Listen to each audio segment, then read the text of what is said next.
analytical, as Fichte has said.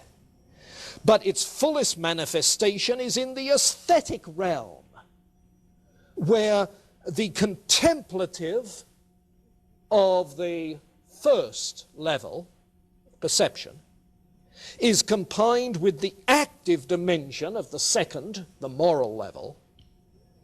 Action and contemplation combine in creative art, creative vitality, imaginative, creating new worlds of experience. And so he traces phenomenologically this kind of thing and concludes that reality itself is an overall vast creative will, not creative will, creative drive, emphasis on feeling and the unfolding of the absolute in the course of history.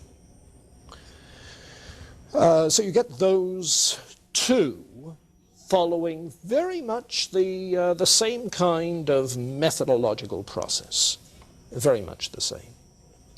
Schleiermacher, well, Schelling, by the way, was a member of the Romanticist circle, first at Jena, J-E-N-A in Germany, then at Berlin.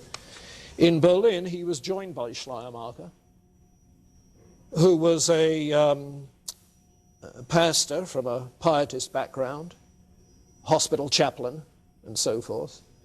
And he finds religious consciousness the key.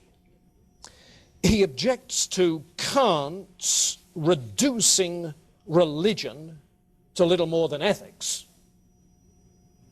because religious experience, as any pastor knows, is far, far more than simply ethical willing, the moral will. Religious experience is of absolute dependence on the divine. And that's his definition of the very essence of Christian piety. It's a sense of absolute dependence on the divine. Came from a pietist background. But for that to be the case, absolute dependence, God is not another individual being along with us beings. God is not transcendent. God is being itself, the ground of all being. But he doesn't want that to imply Spinoza's pantheism. Spinoza, like the 18th century, had an atomistic view of individuals as discrete, isolated from each other, insulated. Schleiermacher goes for a more relational view.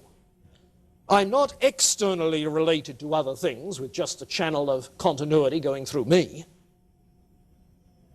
There's rather an organic relationship. The self is then defined, what I am, what is being unified in this religious experience, is that whole network of relationships.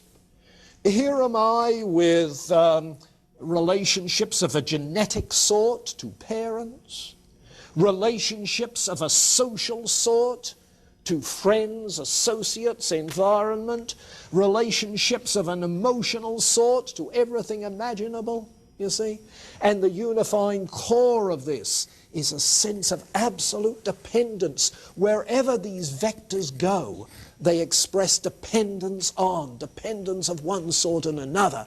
Bring them all together, and the unified core is absolute dependence on being itself. And these finite dependencies are just finite aspects of the whole. So God is the all-embracing ground of being. And what he tried to do, of course, was therefore to articulate a theology to define Christian theological concepts in these terms. Yes. And the language of theology therefore becomes symbolic rather than being taken in some literal sense. Well, do you see what's going on? Phenomenological description, of the functional unity of self-consciousness. Okay. With the conclusion that what we discover in the self is simply a microcosm of the whole, which is then projected as the nature of reality.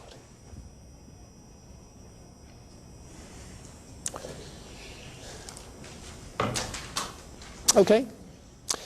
We'll pick it up there and rerun a little bit of this next time as we break into Hegel himself.